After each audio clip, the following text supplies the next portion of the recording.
नमस्कार साथियों, एनालाइजर में आपका स्वागत है। मंडी उप निरीक्षक की तैयारी हमको जोरों शोरों से करनी है। इतने जोर शोर से करनी है कि सिलेक्शन हो ही जाए। तो 26 अप्रैल तक एकदम सांस नहीं लेना है, निकालना ही निकालना है। कहते हैं ना कि सूरज की तरह अगर आपको जलना है, सूरज की तरह चमकना है, तो सूरज की तरह जलना भी पड़ेगा। लेकिन आपके केस में ऐसा नहीं है। सूरज को अभी अगर चमकना है तो उसको पूरा जीवन भर जलना है। आपके केस में क्या है कि अगर आपको चमकना है तो केवल 26 अप्रैल तक मेहनत करना है। अगर मेहनत कर लिया तो सिलेक्शन हाथ में है और फिर कुछ कर पाओगे यार समाज के लिए। नहीं तो फिर ऐसे ही है, तैयारी कर रहे हैं, बस ऐसे ही तैयारी चलती रह जाएगी और बस कुछ भी नहीं होता है। चश्मा पहन के जब उतरोगे ना गाड़ी से, मंडी उप निरीक्षक साहब आए हैं, तो कांपता है मंडी, जो जहां धान बिकता है। किसान के लिए कुछ तो कर पाओगे। चलिए एक प्रश्न देखते हैं। कहते हैं एक आदमी निकलता है और कुल 5 घंटा 15 मिनट की यात्रा करता है। दूरी का पहला भाग वह 60 किलोमीटर प्रति घंटा और दूसरा भाग वह 45 किलोमीटर प्रति घंटा की चाल से तय करता है। तो बताना है कि वह कितनी दूरी तय करता है। सबसे आसान है। सबसे पहला तो हम लोग देख लेते हैं। यहां पर भी किलोमीटर प्रति घंटा में दिया है, यहां पर भी किलोमीटर प्रति घंटा में दिया है और यहां घंटा और मिनट में दिया है। तो इस घंटा और मिनट को मैं बदल लेता हूं पहले किलोमीटर प्रति घंटा में। तो 5 घंटा तो है ही है। 15 मिनट को बदलना है तो मैं क्या करूंगा, 15 गुणे 1/60 कर दूंगा, यानी 15/60 कर दूंगा, 1/60। तो ये 15 एकम 15 हो जाएगा, 15 चौको 60 हो जाएगा, यानी 5 सही 1/4 घंटा हो जाएगा। और इस मिश्र भिन्न को अगर कन्वर्ट करता हूं सरल भिन्न में तो 4 पंचे 20 है, 21/5 घंटा हो जाएगा। सॉरी 21/4 घंटा। ठीक, तो ये घंटा हमारा निकल गया 21/4 घंटा। अब कहता है कि एक आदमी यात्रा पर निकलता है और दूरी का पहला आधा भाग, यानी दूरी हमको मानना पड़ेगा, कुछ भी होगा। एक अलग तरीका भी होता है जिससे आप बना सकते हैं अगर चाहे तो, लेकिन हम यहां पर डायरेक्ट मेथड से ही बना रहे हैं। ठीक, डायरेक्ट मेथड शॉर्टकट तो रहता है, ट्रिक रहता है, लेकिन ट्रिक का कोई भी वो नहीं, माई बाप नहीं। तो दूरी का पहला आधा भाग मान लेता हूं कि दूरी, जो टोटल दूरी है वो x किलोमीटर है। और x किलोमीटर को अगर 2 भाग में बांटेंगे आधा आधा, तो क्या हो जाएगा x/2, और दूसरा दूरी जो हो जाएगा वो भी हो जाएगा x/2। ये 2 दूरी हो गई। अब आपको पता है कि चाल बराबर समय बराबर क्या होता है, दूरी बटा चाल। हमको ये दूरी भी हमने मान लिया है, हमको दूरी ही निकालना है। चाल हमको दिया ही हुआ है और समय हमको दिया है, समय भी हमने कन्वर्ट कर लिया है। तो अब मैं लिख देता हूं x/2 किलोमीटर दूरी है, इसको ये चलता है 60 किलोमीटर प्रति घंटा की चाल से। तो क्या निकल जाएगा, x क्या है, दूरी बटा चाल, कितना हो जाएगा, ये समय निकलेगा। तो पहला समय निकल गया। दूसरा x/2 दूसरा दूरी है, इसको चलता है 45 किलोमीटर प्रति घंटे की चाल से, तो ये दूसरा समय निकल गया। अब दोनों समय को जोड़ने पर कितना होता है, 5 घंटा 15 मिनट होता है। तो मैं इसको इस प्रकार से चेंज किया हूं, तो मैं लिख देता हूं 21/4। बस आपका समाधान हो चुका है, बन चुका है। चलिए अब इसको थोड़ा सा कैलकुलेट करते हैं। तो ये कितना हो जाएगा, 60 गुना 120, तो x/120 हो गया, धन x/90 हो गया, फिर बराबर हो गया 21/4। अब चाहो तो इसका लघुत्तम समापवर्तक ले लो। 120 और 90 का लघुत्तम समापवर्तक कितना हो जाएगा, 120 और 90 का लघुत्तम समापवर्तक हो जाएगा 9 चौको 360। तो यहां पे हो जाएगा 360 और 120 तिया 360, तो यहां पे हो जाएगा 3x, धन ये 9 चौको 36, 4x बराबर 21/4। ठीक, अब इसको मैं यहां पे लिखता हूं, 3 और 4 कितना हो जाएगा, 7x बराबर हो जाएगा 21/4, और ये 360 नीचे है तो अब नीचे भाग हो रहा है तो उधर गुणा हो जाएगा बटे 4, सॉरी 360 काट दूंगा, 4 एकम 4 और 4 9 36, ये हो जाएगा 90। अब इस 7 को भी इस पार ले जाऊं तो मैं डायरेक्ट ही काट देता हूं, 7 एकम 7, 7 या 21, x बराबर हो गया 270 किलोमीटर। और यही इसका उत्तर हो जाएगा ऑप्शन नंबर 20। समय तो बहुत लगा, लेकिन इसी चीज को कैलकुलेटिव ढंग से अगर आप करना सीखते हैं, शुरू करते हैं, तो ये आसान भी हो सकता है। अब चूंकि देखिए हमको देखिए मंडी उप निरीक्षक बनना है तो बनना है। अब ये मान लो कि एक आदमी है, ऐसे चला रहा है वैसे चला रहा है, आपको एक बार बन गए ना तो आपको इस सब का कोई टेंशन ही नहीं है कि किस चाल से चल रहा है, कैसे चल रहा है, क्या चल रहा है, वो सब का कुछ भी नहीं, कोई लोचा ही नहीं। ड्राइवर को चलाना है, सरकार आपको पेट्रोल देगी, डीजल देगी, ईंधन देगी, और उससे आपको चलते रहना है, बस जाना है, इंस्पेक्शन करना है, रिपोर्ट बनाना है, और जान ही रहे। अब देखिए एक प्रश्न है, कहता है कितने वर्षों में कोई राशि धनराशि 25% साधारण ब्याज की दर से 3 गुनी हो जाएगी। ये भी प्रश्न, अब एक बार बन गया, सिलेक्शन हो गया, तो ये 3 गुना कितने वर्षों में होगा उसका मतलब नहीं, फट से 3 गुना हो जाता है। हमको करना क्या है, हमको सिलेक्शन के लिए हर चीज बस करते जाना है। अभी बताता हूं थोड़ा सा कुछ आउटलाइन भी, क्या क्या करना पड़ेगा। कितने वर्षों में कोई धनराशि 25% प्रति वर्ष साधारण ब्याज की दर से 3 गुनी हो जाएगी। अगर इसको बनाना है तो पहले तो एक तरीका यह भी कर सकते हो कि मान लो 3 गुनी हो रहा है तो कोई भी राशि मान लो 100 रुपए है तो वो कितना हो जाएगा, 300 रुपए हो जाएगा। लेकिन इस 300 रुपए में ये 100 रुपए भी शामिल है, यानी टोटल ब्याज कितना बना, तो आप कहेंगे टोटल ब्याज 200 रुपए बना। ठीक, टोटल ब्याज 200 रुपए बना, तब तो 3 गुना हुआ। अब इसको अगर बनाना है तो आप ऐसे कर सकते हैं, मूलधन 100 रुपए गुणित दर 25% दिया है, गुणित समय हमको पता नहीं है, बटा 100 बराबर कर दूंगा मैं 200 रुपए। 100 से 100 कैंसिल कर दूंगा, टी बराबर हो जाएगा, ये 25 इधर चला जाएगा तो 200 बटे 25, यानी 25 कम 25, 25 अट्ठे 200, तो ये टोटल हो जाएगा 8 साल, 8 ईयर हो गया। ऑप्शन नंबर डी हो जाएगा। ऐसा भी कर सकते हो अगर करना चाहो तो।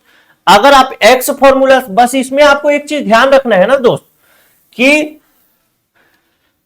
3 गुनी अगर साधारण ब्याज में हो रहा है मतलब उसमें मूलधन भी शामिल है, और मूलधन को घटा करके हमको काम करना पड़ेगा।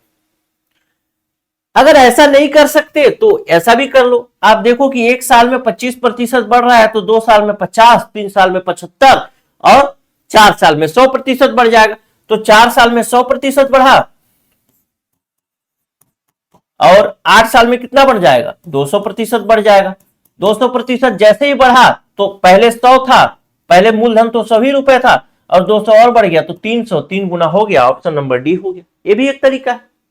ठीक, तो ऐसा दिया है तो ये तो अभी बस बनाना है बेटे, अभी बस तैयारी करना है। इसके बाद जब सिलेक्शन हो जाएगा ना तो उसके बाद तो ये सब चीजें बस यादों में रह जाएंगी। बाकी एक ही चीज होगा, वो पैसा और पावर। और किसी के लिए आप सोचो, आप उतर रहे हो चश्मा लगा करके गाड़ी से, और आपके सामने एक किसान आता है हाथ जोड़ के कि मेरा धान नहीं खरीदा पा रहा है या एमएसपी सही नहीं मिल रहा है, आप उसके लिए कुछ कर पाओगे? कितनी बड़ी उपलब्धि, आप किसी के लिए कुछ कर ले रहे हो। नहीं तो दुनिया में लोग अपने लिए नहीं कर पाते, अब दूसरे के लिए कुछ काम आओगे, सोचो कितना मान इज्जत होगा। उस मान इज्जत के लिए हमको पढ़ना है। ठीक, अगर सिलेक्शन लेना है ना तो 3-4 चीजें आप कर लीजिए, उससे आपका सिलेक्शन 100% है। देखो, एक तो आप पढ़ लीजिए थ्योरी। थ्योरी मतलब पूरा अवधारणा पढ़ना है इसमें ना। अभी जो शॉर्टकट में लोग पढ़ रहे हैं ना, वो शॉर्टकट वाला नहीं, पूरा कंसेप्ट होना चाहिए, अवधारणा होनी चाहिए। दूसरा चीज आप इसमें कर लीजिए, एक चीज अगर कर पाएंगे तो वो चीज करिए माइंड मैप का। अगर माइंड मैप कर लिया तो थ्योरी आपको बहुत लंबे समय तक याद रहेगी। क्लास के टाइम मतलब एग्जाम के टाइम बस आपको रिवीजन करना है उसी माइंड मैप से। तीसरा चीज आप करिए जो है एमसीक्यू। चूंकि अब देखो एमसीक्यू इसलिए करना जरूरी है क्योंकि अब लगभग 5 से 6 प्रकार का प्रश्न पूछता है, और अगर इस 5 से 6 प्रकार के प्रश्नों पर नजर डालोगे तो कभी स्टेटमेंट वाला प्रश्न दे देता। मैथ्स में भी अब स्टेटमेंट वाला भी प्रश्न जो एग्जाम हुआ अमीन उमीन में अब देता ही रहेगा, ध्यान रखना। तो मैथ्स में भी स्टेटमेंट वाला प्रश्न, तो वो चीज से आप अवेयर रहे। और जब एमसीक्यू बनाएंगे और स्टेटमेंट वाला प्रश्न आएगा, कंसेप्ट वाला प्रश्न आएगा, स्टेप वाला प्रश्न आएगा, तो यही थ्योरी, यही अवधारणा आपको उत्तर लाने में मतलब सहयोग करेगा और कोई ऑप्शन नहीं। अब देखो क्या है ना कि ऐसा एक रास्ता है, ठीक, ये रास्ता यहां जाता है दिल्ली, ठीक है, और यहां पर बीच में पड़ता है कहीं जयपुर, एक उदाहरण बोल रहा हूं, कहीं रायपुर पड़ता है, कहीं ऊपर कुछ और पड़ता है, लखनऊ पड़ता है, ऐसा कोई रास्ता है जिसमें जाते हैं। अब आपसे सवाल ये नहीं पूछता है कि इस रास्ता से जाओगे तो कहां को कौन सा कहां पहुंचोगे, अब सवाल कंसेप्ट वाला पूछता है, कहता है कि इस रास्ता से जाओगे तो कितने शहर पड़ेंगे, तो आप कहेंगे 3 शहर पड़ेंगे, कितने शहर लेफ्ट साइड में पड़ेंगे, तो आप कहेंगे 1 शहर लेफ्ट साइड में, कितने शहर राइट साइड में पड़ेंगे, तो इस तरीके का पहले कौन सा शहर पड़ेगा ऐसा स्टेटमेंट देगा, ठीक है, कि यहां से जाओगे दिल्ली जाने वाले रास्ते में पहले ही बता दिया कि रास्ता दिल्ली ही जाता है, उसको छोड़ो, वो सवाल ही नहीं बना रहे, कहता है रास्ता दिल्ली जाता है, पहला कथन सही है, दूसरा कथन कह देगा कि रास्ता के लेफ्ट साइड में 2 शहर हैं, तो गलत हो गया, 2 एक ही शहर है, तो इस तरीके से घुमावदार प्रश्न दे रहे हैं। अब वो फैक्ट वाला प्रश्न नहीं दे रहे, ठीक है, तो ये चीज आपको करना पड़ेगा। और मैंने कहा ना कि अगर सिलेक्शन लेना है तो जलना तो पड़ेगा, मेहनत तो करना पड़ेगा, बिना मेहनत के तो होगा नहीं, लेकिन हां एक बार हो गया बस, और यही अप्रैल 26 अप्रैल अभी भी शुरू करेंगे, 26 अप्रैल तक का समय है बस, उसके बाद तो मौज ही मौज। और एक चीज और करिएगा जो है कि पीवाईक्यू, प्रीवियस ईयर क्वेश्चन, इतना कर लो, कोई माई का लाल सिलेक्शन नहीं रोक सकता, बस मेहनत से कर लो, कहीं से भी कितना भी कठिन प्रश्न है, इतना करके बैठे हो तो समझो पूरे कॉन्फिडेंस में, और इतना नहीं किए हो तो कहीं से सिलेक्शन हो भी नहीं सकता, ये भी जान लो फाइनल, क्योंकि अब सब चीज बदल रहा है, ठीक है, तो बस सोचने से नहीं होगा, करना पड़ेगा। और ये सब चीज हम लोग कोर्स में भी अवेलेबल करा रहे हैं, थोड़ा सा बता दूंगा। एक प्रश्न देखते हैं, ए तथा बी के मासिक आय का अनुपात 4:3 है तथा उनके मासिक व्यय का अनुपात 3:2 है, यदि प्रत्येक 6,000 रुपए प्रति माह बचाता है तो ए की मासिक आय कितनी होगी, खुद से बनाओ भी। अच्छा एक बात बताओ, जो टोटल आय है उसी में से तो आदमी व्यय करेगा और उसी में से कुछ बचत करेगा, इसका मतलब मैं कह सकता हूं कि जो टोटल आय है वह व्यय और बचत का योग है, जितना आय रहेगा उसी में से तो व्यय करना है, उसी में से बचत करना है, ठीक, ये कह सकता हूं। तो कहते हैं ए और बी का जो आय का अनुपात है 3:4 है, तो मैं मान लेता हूं, अब इसको छोड़ दो, मैं इधर वाला कंसेप्ट देखता हूं, उनके व्यय का अनुपात कितना है 3:2, तो मैं कहता हूं कि ए जो है 3 कमाता है, बी जो है 2 कमाता है, ठीक है। अब इसके सामने मैं x लगा देता हूं कि 3x कमाता है, 2x कमाता है, ठीक। फिर 6,000 रुपए बचाते भी हैं, तो अगर मैं 6,000 रुपए इसमें जोड़ दूं, इसमें भी 6,000 रुपए जोड़ दूं, तो मैं कहूंगा कि व्यय, टोटल व्यय 3x और 2x है और बचत 6,000 रुपए है, तो अगर इसको जोड़ दिया तो क्या निकल गया, ए की आय और बी की आय, बहुत सिंपल है, ठीक। तो मतलब मैं कह सकता हूं, यानी अब इनका अनुपात क्या हो जाएगा, आय का अनुपात कितना दिया है, तो आय का अनुपात दिया है 4:3, मतलब मैं कह सकता हूं कि 3x धन 6,000 बटे 2x धन 6,000 बराबर होगा 4:3 के। बहुत आसान है, अब सॉल्व कर देना है बस, 3 छक्का 3 तिहाई 9x, 3 छक्का 18,000 बराबर 4 दूना 8x धन 4 छक्का 24,000, ठीक। अब इसमें से इसको इधर ले आता हूं 8x को, तो 9x में से 8x घट गया तो x बच गया, ठीक, बराबर हो जाएगा 18,000, उधर जाएगा 24,000 में से घट जाएगा 18,000 तो बच गया 6,000, यानी x का वैल्यू कितना हो गया 6,000 रुपए।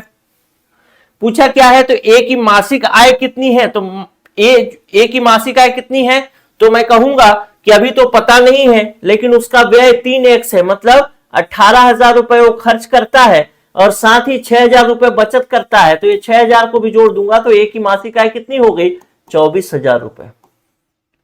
और यही इसका आंसर हो जाएगा ऑप्शन नंबर बी। ठीक है, तो ऐसा भी बन सकता है, आसान है, और कुछ कुछ ट्रिक्स भी रहता है, लेकिन ट्रिक्स हमेशा कंसेप्ट पर भी मतलब कंसेप्ट पर ही बेस्ड होता है, तो ध्यान रखना कोई भी चीज का शॉर्टकट नहीं होता। ऐसे प्रीवियस ईयर क्वेश्चन को करते जाइए, लक्ष्य न ओझल होने पाए, कदम मिलाकर चल, मंजिल तेरे पग चूमेगी आज नहीं तो कल। तो उस मंजिल के साथ हमको चलना है, और वो जो 3-4 चीजें मैंने बताया, कंसेप्ट पढ़ना है, माइंड मैप करना है, प्रीवियस ईयर क्वेश्चन करना है, लेटेस्ट एमसीक्यू पैटर्न पे करना है, ये सब चीजें आपको करना है। अच्छा हाँ, इसके लिए हम लोग एक कोर्स भी चला रहे हैं, मंडी उपनिरीक्षक के लिए एक न्यू बैच आ रहा है, या फिर आ चुका है मेरे ख्याल से। इस न्यू बैच में भी आप चाहें तो एडमिशन ले सकते हैं। क्या है ना, जब सिलेक्शन हो जाएगा ना, सिलेक्शन हो जाएगा तो इतना इतना तो कोचिंग वाले दे देते हैं फोटो छापने के लिए, हम लोग तो नहीं छपवाते, लेकिन कई जगह ऐसा होता है कि आपको 1 लाख रुपए दे देंगे कि आपका फोटो बस दे दो और आपका फोटो छप जाएगा कि हाँ हमारे यहां से बना है। हमारे यहां सिलेक्शन ही हो रहा है इतना, तो फिर क्या मतलब छपवाने का। तो ये नया बैच है, उसमें सब चीजें कवर करेंगे जो चीज मैंने बताया लेटेस्ट पैटर्न पे। इसका फीस जो है 8,000, टोटल इसका फीस है 7,000 रुपए प्लस जीएसटी है, लेकिन ऑफर में ये 5,000 रुपए प्लस जीएसटी में मिलेगा, मतलब लगभग 5,900 रुपए में। 18% जीएसटी लेता है गवर्नमेंट।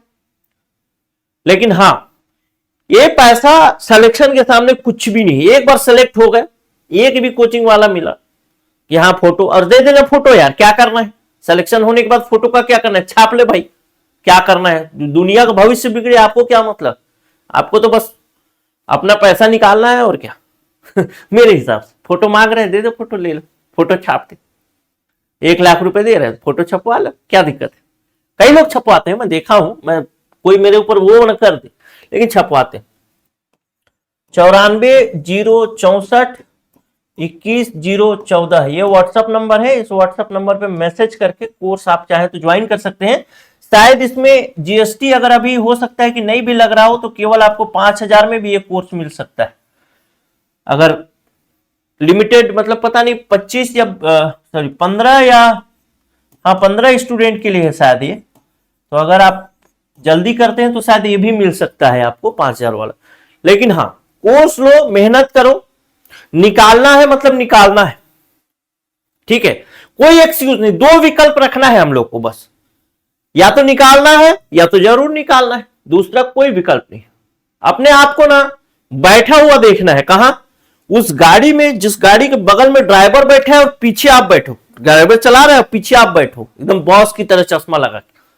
जैसे ही पता चला ना मंडी वाले क्षेत्र में कि आ रहे हैं साथ, एकदम सब चौकन्ने हो जाए, वजन मशीन एकदम मिलाने लगे, सब कुछ करने लगे, अरे वाह सर आ रहे हैं, ऐसा वाला, सर नमस्ते सर नमस्ते, ऐसा। तो वो चीज में अपने आप को रख करके अपनी तैयारी को करना है एकदम कंटिन्यू। बस सोचने से नहीं होगा, लेकिन मेहनत करना पड़ेगा, ठीक है। अभी जो इन्वेस्ट करोगे 26 अप्रैल के बाद वो चीज दिखेगा, और दिखना भी चाहिए अगर तैयारी कर रहे हो, ठीक है। तो यही बात कहूंगा कि परिंदे घोंसलों से कह के बाहर निकल आए, हमें उड़ने दिया जाए, हमारे पर निकल आए। सफर में जिंदगी के मैं जरा सा लड़खड़ाया था, मुझे ठोकर लगाने फिर से कई पत्थर निकल आए। तो अभी कई पत्थर निकलेंगे आपके जीवन में, या फिर निकलने लगेंगे अगर अब आपकी कम उम्र होगी तो।